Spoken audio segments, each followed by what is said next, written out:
liberty and justice for all. Just a couple items of note before we get started. We are recording the meeting. This will, barring any complications with technology, be available for public viewing. We're hoping to continue that for our Board of Supervisors meetings going forward. Also on the back there were the meeting rules of decorum, just so that we can make sure that everybody works together and gets along in this meeting. So those are back there to reference if anyone has any questions of what is expected. We will start with public comment. Michelle.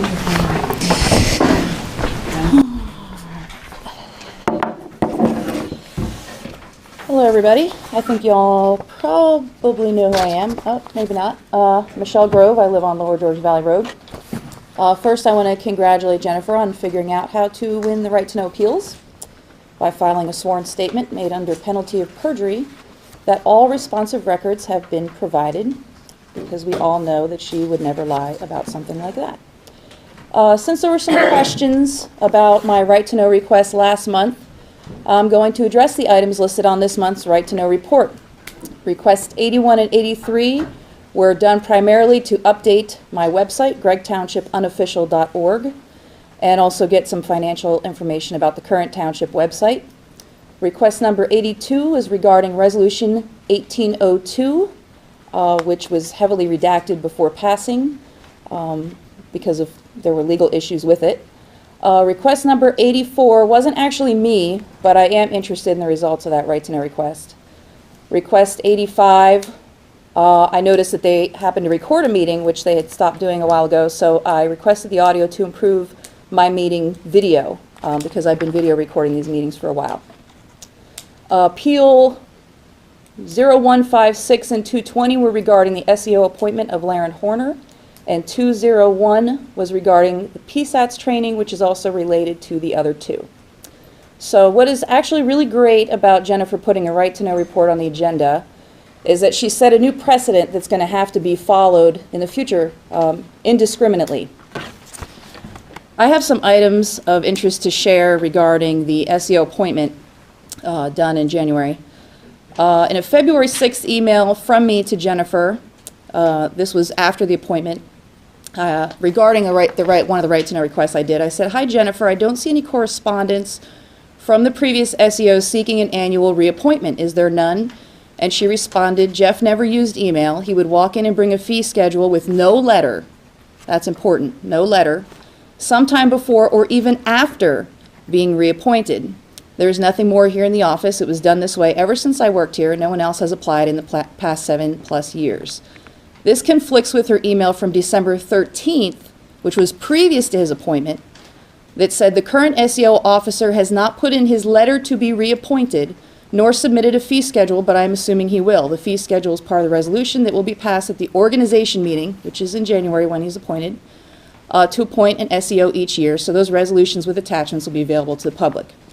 During that reorganization meeting in January, Supervisor Stover asked, this was when there were 2 votes on the table to appoint him, "Is there a problem with our previous SEO?" Supervisor Miller said he did not put in a letter. Supervisor Stover then asked if he was requested to do so. Jennifer said, "We don't request it, he just does it," which conflicts with the email that she sent me after the request. So that's why I do these requests, is to really get to the truth of things. Then Supervisor Miller said they could not appoint someone who has not put in a letter, which we all know now is not true, because they appointed him every year without a letter, and sometimes without a fee schedule. So Laren Horner, their friend, was then appointed SEO in a 2-to-1 vote. So obviously the township has not been honest about this appointment of Laren Horner. Sometimes they are dishonest about what they are doing, and that's a hard pill for some people to swallow, but it's true. That is why I record meetings, request public records, and run a website. At the last meeting, someone asked, I think it was Mr. Kroner, if the records I request could be useful to other people, and if so, could they be put on the township website? And that's a very good question. The answer is that I put them on my website. And the reason my website was created was because people complained at the meetings that they did not have information on their website. One of the things they complained about was that the calendar was blank and they couldn't figure out when the meetings were, so I offered to help with their website. I'm not good enough to help with their website, and so I created one for you guys, which I pay for out of my own money. Doesn't cost you anything. There's a lot of talk about the cost to the township of right to know request. This is not the only local municipality I request records from, and I also request from state agencies and other things. I've been doing this for quite some time. I don't have issues at other places. The only actual issue I had at a local municipality was pretty minor. Was at Potter Township. I went there to see if I could look at some bids because I was waiting for a very long time to see a bid from this township. And I went to about maybe, I don't know, 5 or 6 other municipalities. I had no issue. I walked in, I looked at bids, I took pictures. Potter Township at the time had a policy that people had to pay for copies. I corrected that. She checked with her solicitor, and the next day I was able to photograph them, and so that was fixed pretty quickly. So if the township was more forthcoming with information, there would be no reason for Gregg Township Unofficial to exist. A lot of the items I asked for are things other people have asked to see. People contact me regularly to thank me for what I do. What I hear a lot is, I want to support you publicly, but I don't want to mess up my business or relationship with the township or reputation or private life. The last time I heard this was 2 days ago, and it's a shame. Thank you. Thank you. Thank you for your comment. Yep.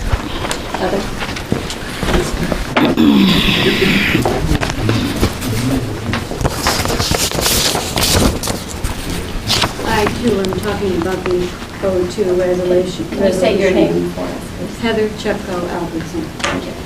I don't know any of you.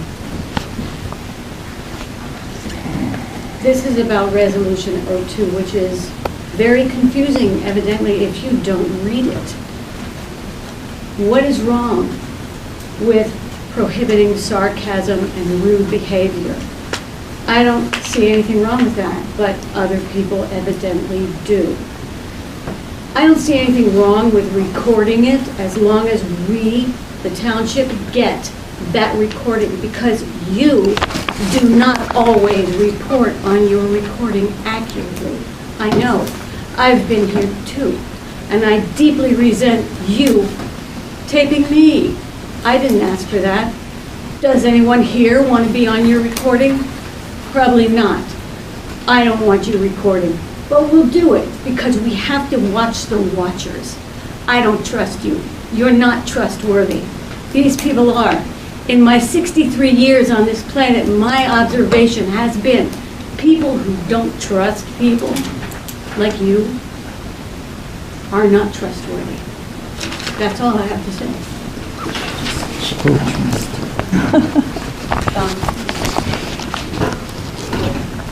Al Albertson. I'm speaking slightly ahead of things because in the correspondence there is a series of copy-paste, copy-paste, copy-paste, copy-paste, copy-paste, copy-paste, copy-paste, copy-paste emails, all of which say exactly the same thing and request that the board start streaming the meetings using a specific variety of technology in a certain way, etc., and they request that they vote on it tonight.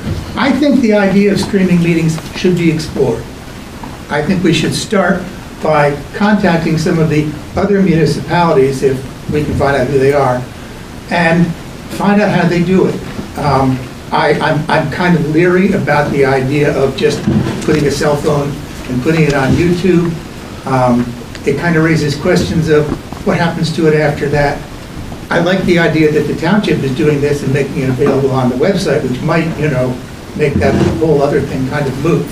But if the township really thinks that this is worth exploring, and it could be, I would suggest, acting on it with due diligence and deliberation rather than trying to do something rash. Thank you.